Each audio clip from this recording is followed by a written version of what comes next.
I think what will be helpful, because you guys got a lot of stuff going on, work, Mhm. family, other jobs, is do you guys use your calendar, like your personal calendar, to set reminders to say, okay, boom, this is where I need to spend my next hour just following up, updating pipelines. Do you guys have it blocked out like that?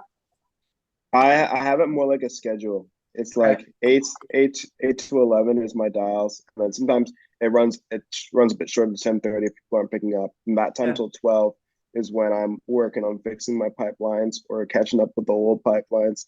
And then I do lunch. I start setting houses around 2-ish usually, and then 3, 6 is just the regular dial. So I kind of just follow that structure every day, but I didn't write it into a calendar. It's just like my daily schedule.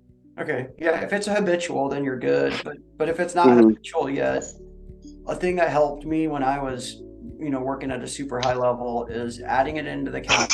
So I can see that this is something I need to do, right? And it's like it's there and it's reminding me, it pings me, because the more that you do this, I swear, I promise you guys, the more you go through and you clean these up and you're moving them along, you have like super detailed notes, you're gonna see like a windfall of like business that's gonna be flowing to close, right? But you got to do the part that's not fun. Nobody likes to do follow up. Nobody likes to do notes. You know, I think we all would rather just like run and just write contracts and that's it. Collect checks. But we got to do some of this part, and by doing that, it's going to give you guys amazing habits where you're going to run circles around people with 10, 20, 30 or more years experience than you guys.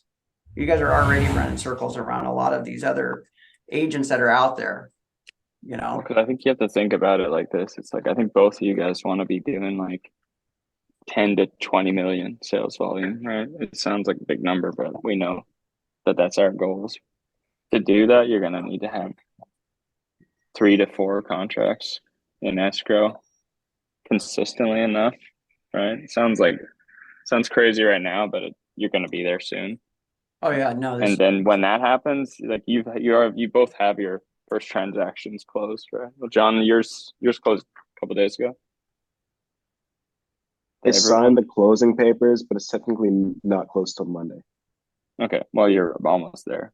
Like Yeah. they were pretty smooth transactions, so I wasn't like imagine you have those plus Anthony's one in Clallam Bay, which is unfortunately yeah, it's a time killer. Like you have to be disciplined and have your stuff together because you're driving to walkthroughs, you're driving to inspections. Eventually, you guys are going to be partnering a lot because you're going to be too busy. Um, but you want to have these habits now, so that way it's not a Mhm. challenge. It's like, oh yeah, I'm just the kind of guy who has fucking 3, 4 transactions at a time, and I can do that because I know, I can fall back on what's the standard for me, and that's just like being on top of my stuff without it being a major time suck, you know. So Definitely. doing it now, building it now, I mean, makes it super easy, just second nature.